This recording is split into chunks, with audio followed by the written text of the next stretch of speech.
ये साप्ताहिक बाइबल का उपदेश Plainfield Christian science church independent से है, जो प्लेनफील्ड, न्यू जर्सी, अमेरिका में है। अधिक जानकारी के लिए कृपया हमारी वेबसाइट पर जाएं www.plainfieldcs.com। आपके ध्यान के लिए ये पाठ रविवार 29 दिसंबर 2024 के लिए है। विषय क्रिश्चियन साइंस। स्वर्णपथ मीका। हे बैतुलहम अफराता, यदि तू ऐसा छोटा है कि यहूदा के हजारों में गिना नहीं जाता, तो भी तुझ में से मेरे लिए एक पुरुष निकलेगा जो इस्राएलियों में प्रभुता करने वाला होगा, और उसका निकलना प्राचीन अकाल से वरुण अनादि अकाल से होता आया है। उत्तरदायी ध्यान मीका, यशाया। और वो खड़ा होकर यहोवा की दी हुई शक्ति से और अपने परमेश्वर यहोवा के नाम के प्रताप से उनकी चरवाही करेगा, और वो सुरक्षित रहेंगे, क्योंकि अब वो पृथ्वी की छोर तक महान ठहरेगा। क्योंकि हमारे लिए एक बालक उत्पन्न हुआ, हमें एक पुत्र दिया गया है, और प्रभुता उसके कांधे पर होगी, और उसका नाम अद्भुत, युक्ति करने वाला, पराक्रमी परमेश्वर, अनंत काल का पिता और शांति का राजकुमार रखा जाएगा। उसकी प्रभुता सर्वदा बढ़ती जाएगी, और उसकी शांति का अंत ना होगा।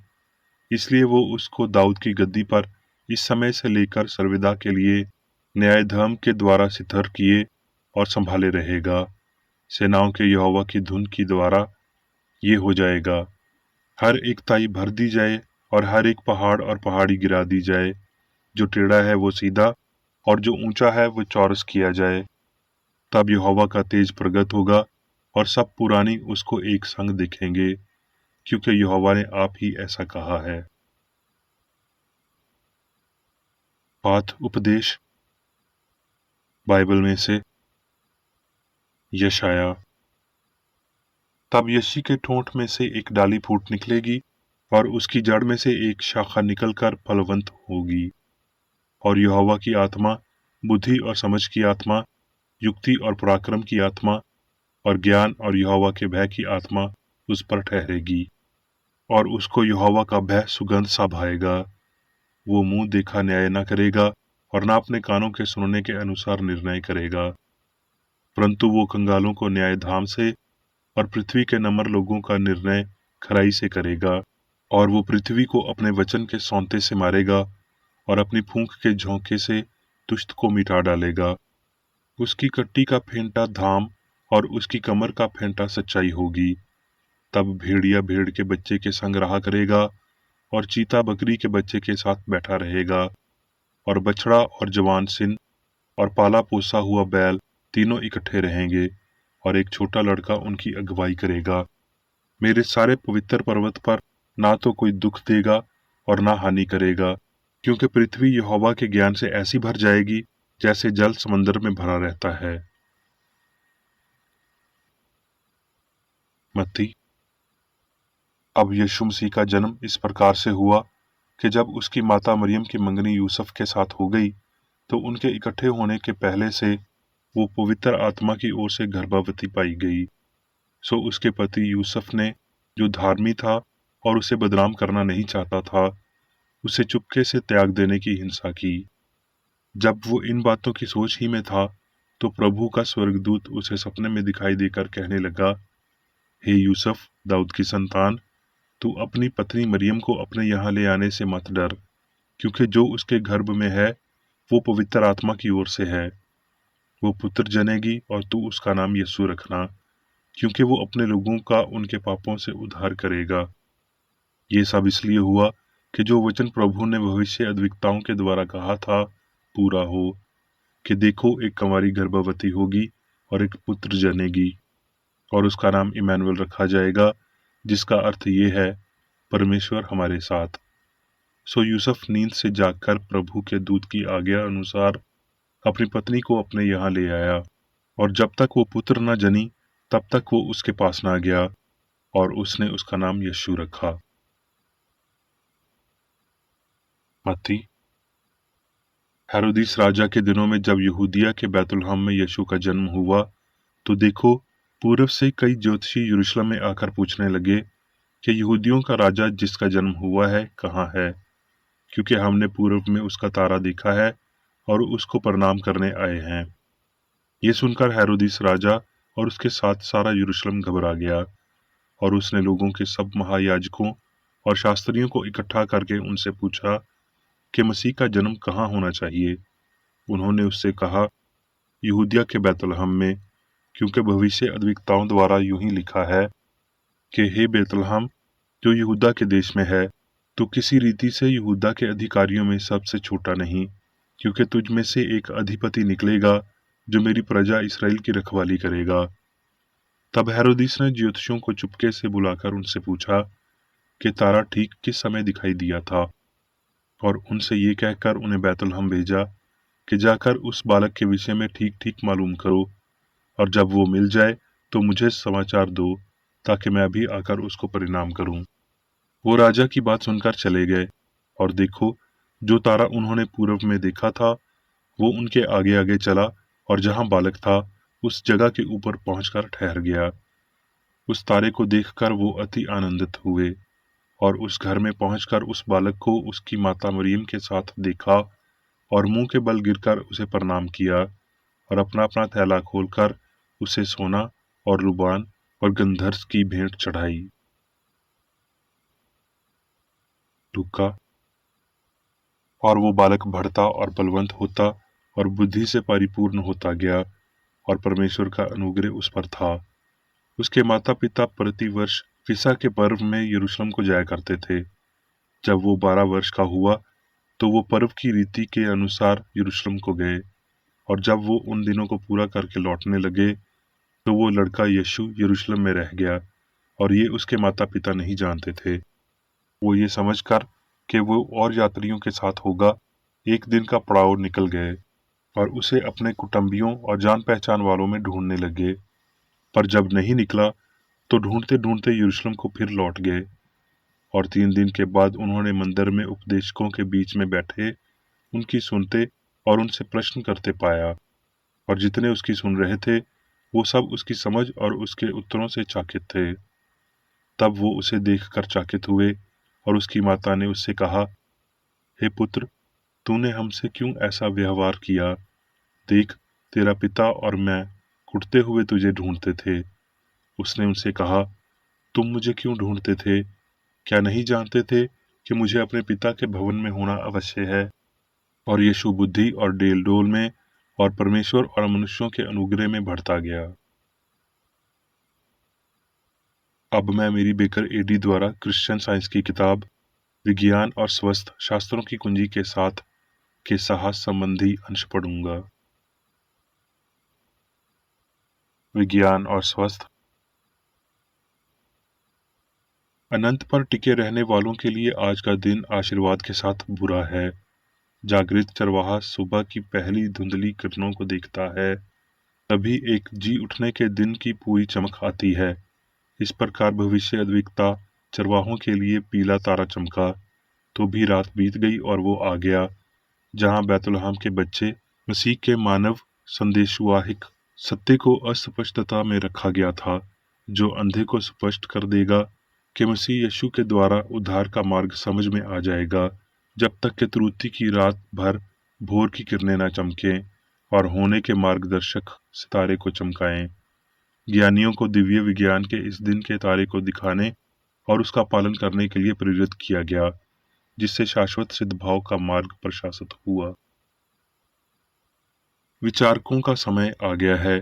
सत्य, सिद्धांतों और समय समानतों प्रणालियों से स्वतंत्र मानवता के द्वार पर दस्तक देता है। अतीत के संतोष और भौतिकवाद की ठंडी परंपरा के बीच टकराव कम हो रहा है। भगवान की अज्ञानता अब विश्वास के रास्ते का पत्थर नहीं है।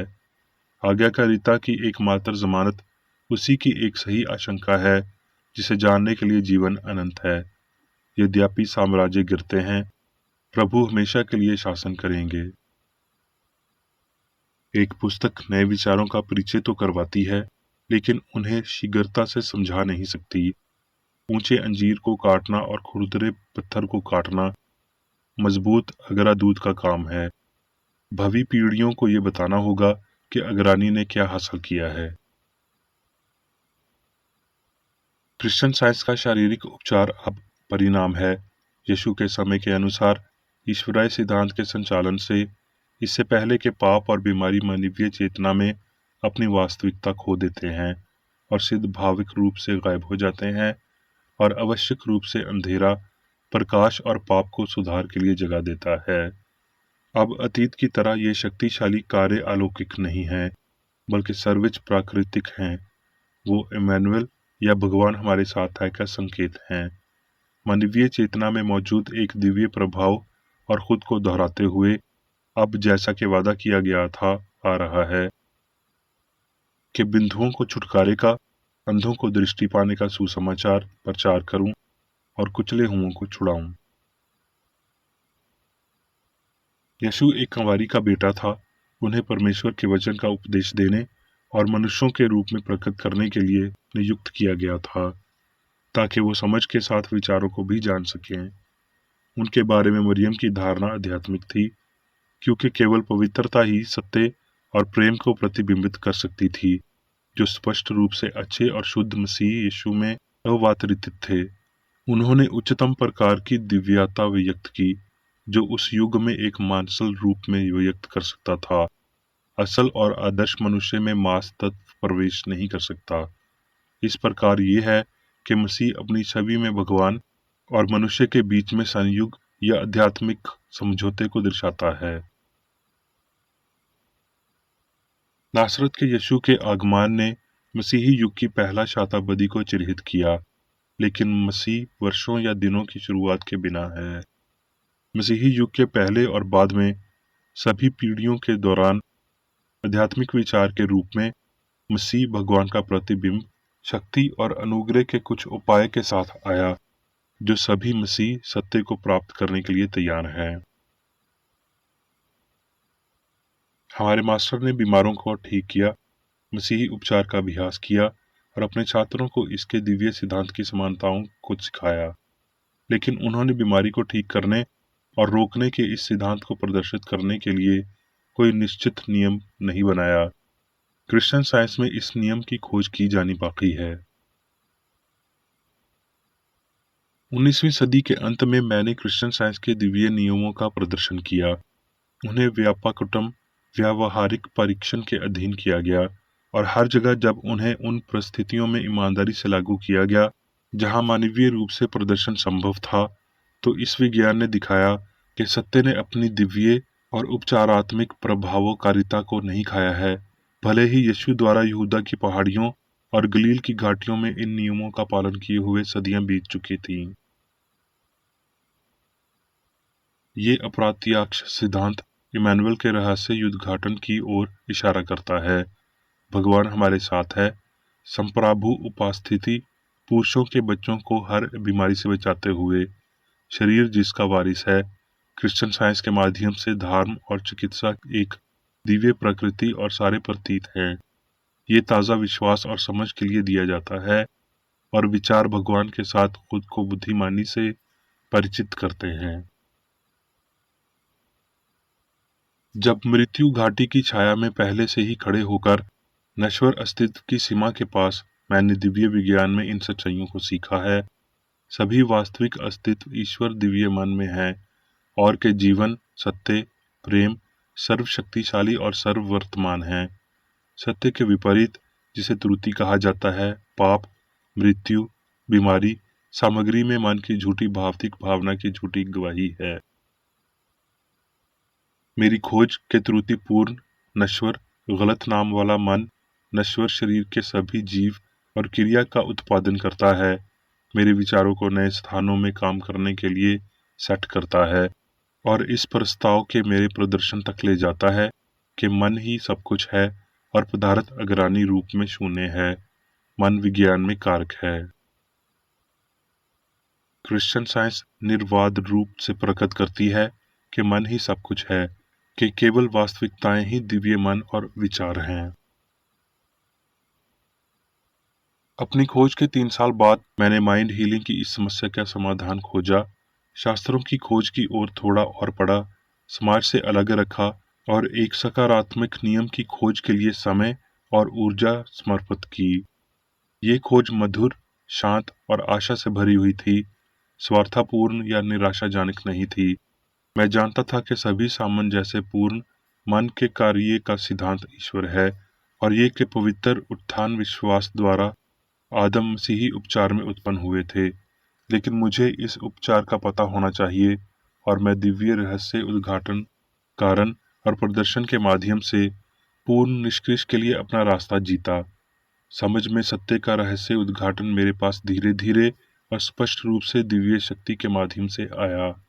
जब एक नया आध्यात्मिक विचार धरती पर पैदा होता है, तो यशायाह की भविष्यवाणी का पवित्र शास्त्र कशय रूप से पूरा होता है, क्योंकि हमारे लिए एक बालक उत्पन्न हुआ और उसका नाम अद्भुत होगा।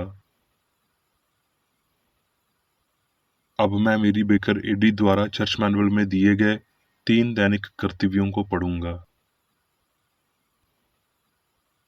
दैनिक प्रार्थना। प्रत्येक दिन प्रार्थना करने के लिए इस चर्च के प्रत्येक सदस्य का कर्तव्य होगा, तुम्हारा राज्य आए, ईश्वरीय सत्य, जीवन और प्रेम के शासन को मुझ में स्थापित कर और मुझ पर शासन कर, और तेरा वचन सभी मनुष्यों के स्नेह को समृद्ध कर सकता है और उन पर शासन कर। आदेशों और कर्तव्यों के लिए एक नियम। ना तो दुश्मनी और ना व्यक्तिगत लगाव मदर चर्च के सदस्यों के आदेशों और कर्तव्यों पर लागू करना चाहिए। विज्ञान में दिव्य प्रेम ही मनुष्य को नियंत्रित करता है और एक क्रिश्चियन विज्ञानी प्यार की मीठी सुविधाओं को दर्शाता है। प्यार में डांटने पर, सच्चा भाईचारा, परोपकार और क्षमा में। इस चर्च के सदस्यों को प्रतिदिन ध्यान रखना चाहिए और सभी बुराई दूर करने, भविष्यवाणी, न्याय करने, निंदा करने, परामर्श देने, प्रभावित करने या गलत तरीके से प्रभावित होने से बचने के लिए प्रार्थना करनी चाहिए। कर्तव्य के प्रति सतर्कता। इस चर्च के प्रत्येक सदस्य का ये कर्तव्य होगा कि वो प्रतिदिन आक्रामक मानसिक सुझाव से बचाव करे और भूलकर भी ईश्वर, नेता और मानव जाति के प्रति अपने कर्तव्य की उपेक्षा नहीं करनी चाहिए। उनके कामों से उन्हें आंका जाएगा और वो उचित या निंदनीय होगा।